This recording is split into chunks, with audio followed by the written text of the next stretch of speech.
Thank you very much, Julian.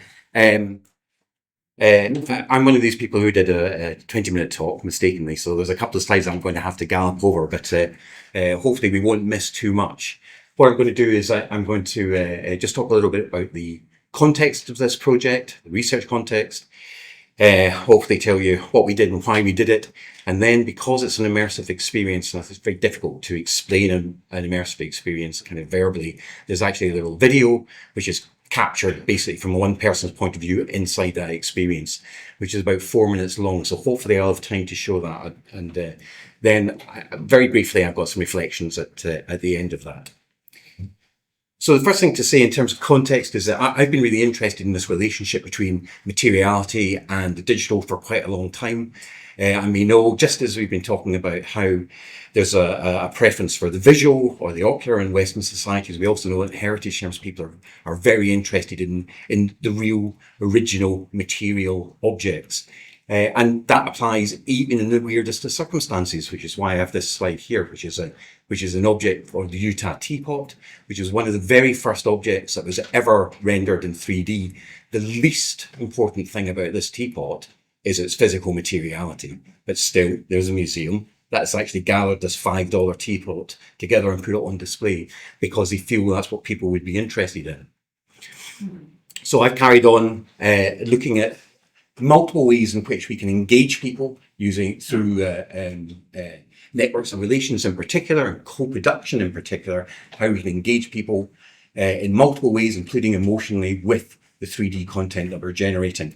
I had mentioned two projects in particular. One is the Accord project, which took place a few years ago, which involved 10 local groups generating 3D models using photogrammetry, but also we used RTI of objects of significance to them. And this has been kind of followed on by another project called Scotland's Rock Art Project, which is again working with large networks of people, in this case, avocational archaeologists, and we're recording about 2,500 rock art sites around Scotland, generating three-dimensional models from them and posting them up. And that's actually a longitudinal survey because we're really interested in how people's responses, both to rock art and the technologies and the digital objects that are being generated, how those responses change over time. I'll skip over that. Again, for context, sadly, I have to say that one of the main buildings for the organisation in which I work, the Macintosh building, designed by an internationally significant architect, certainly Scotland's most significant architect, Charles Rennie Mackintosh. Unfortunately, this suffered a very serious fire in 2014. And we have a rather nice laser scan, which was generated in the immediate aftermath of the fire.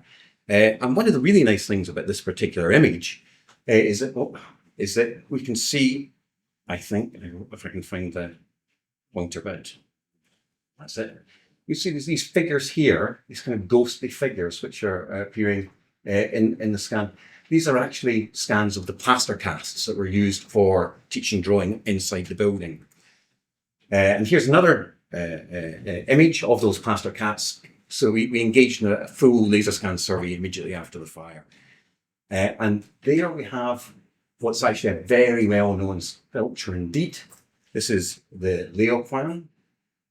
So if I had loads of time, I would love to give you an art historical appraisal of the Laocoon. Honestly, I would. Yeah, not really. The important thing about this particular sculpture, I think, from our project's point of view, and from my research point of view, is that already the Laocoon that was discovered in 1506 is actually a copy. There was probably a bronze original. The version that we have inside the Macintosh School of Art is also a copy. It's a plaster cast copy. This is an object with a very interesting and long biography where there has been copies and copies and copies made over a long period of time. So that's kind of context.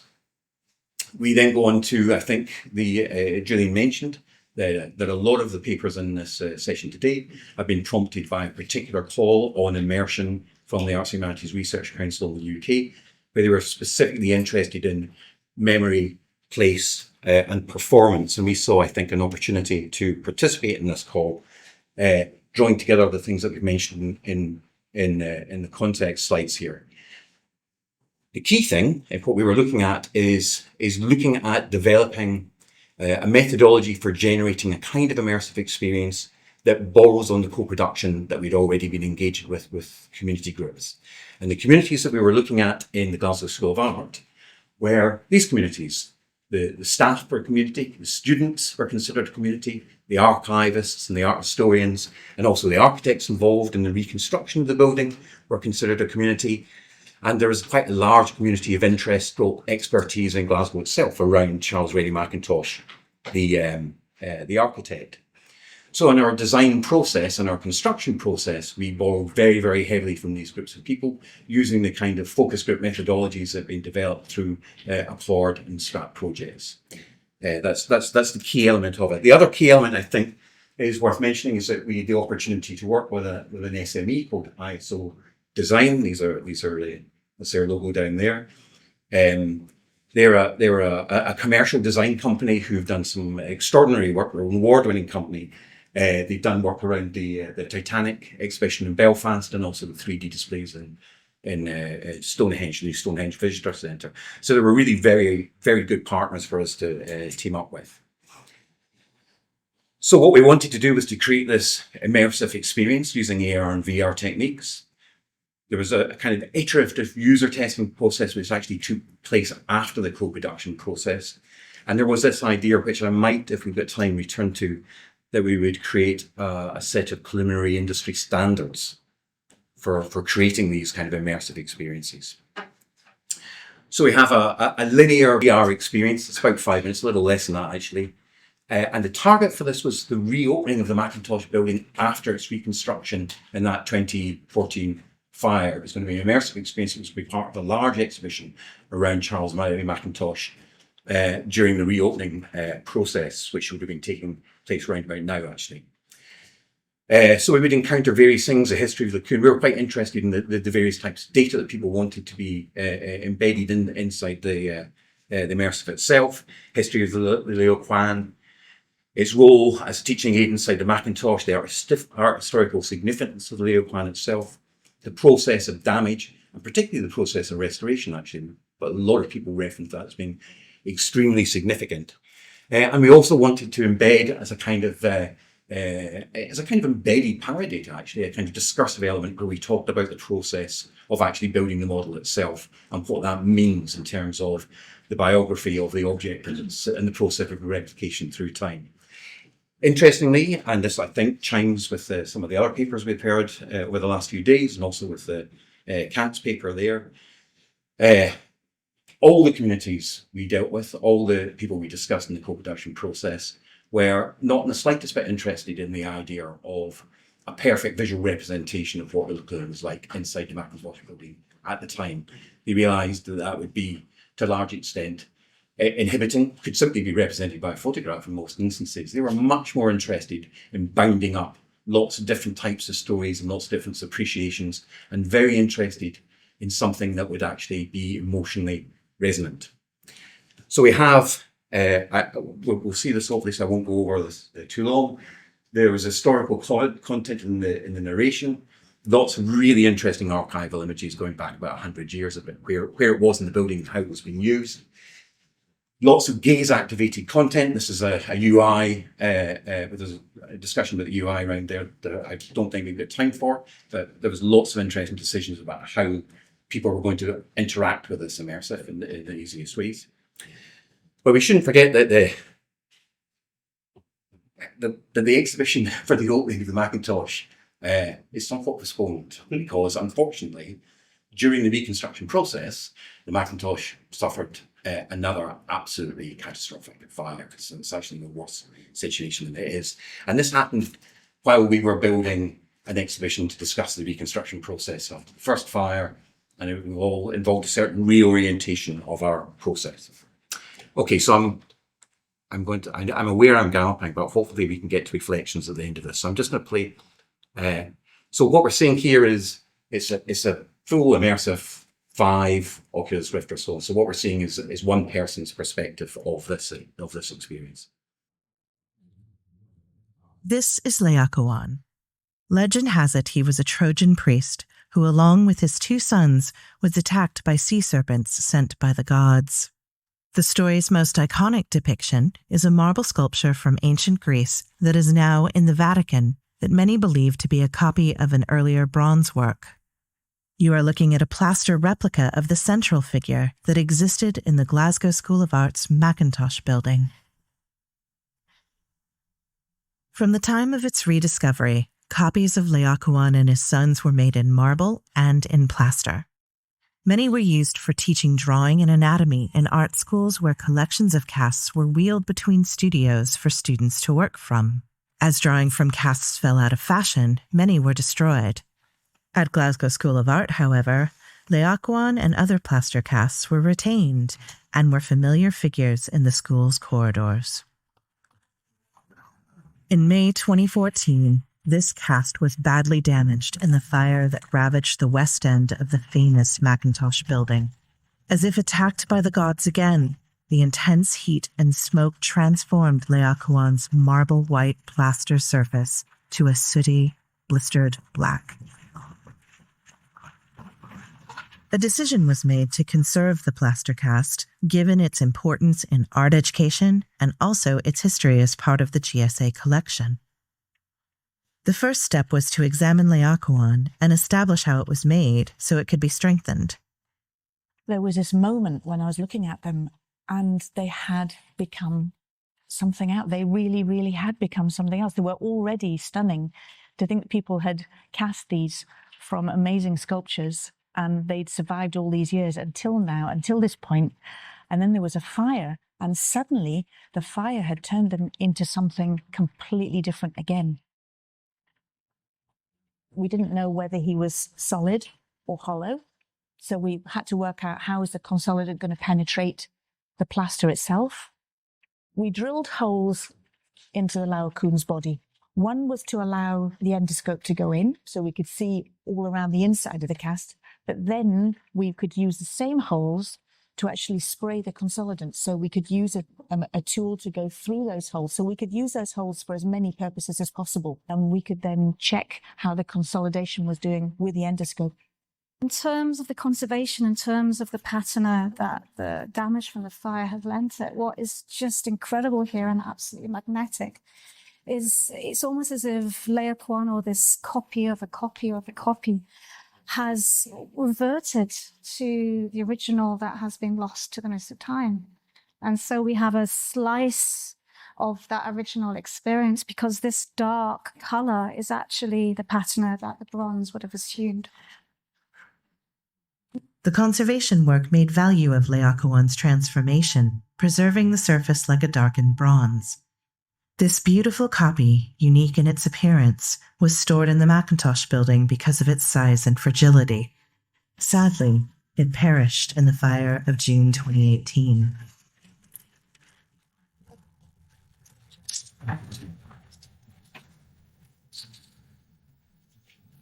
But does this mean it is lost? Our version may only exist in this intangible digital space, but could this be considered a faithful copy of the plaster cast, which was a copy of the Vatican marble, which was possibly a copy of a lost bronze? Our conserved Laocoon exists as point cloud data, and this can be transformed back into physical material through 3D printing. It can be rendered and textured in a limitless number of materials, rescaled or replicated infinitely. Would such an object be any less authentic than any of the other copies made over the past 2,000 years, in print, in sculpture, or in plaster? The Laocoon lives on.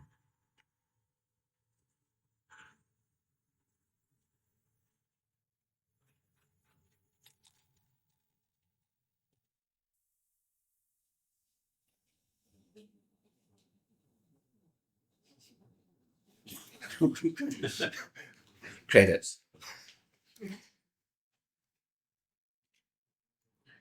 Okay, thank you very much for that. That's nearly perfect timing.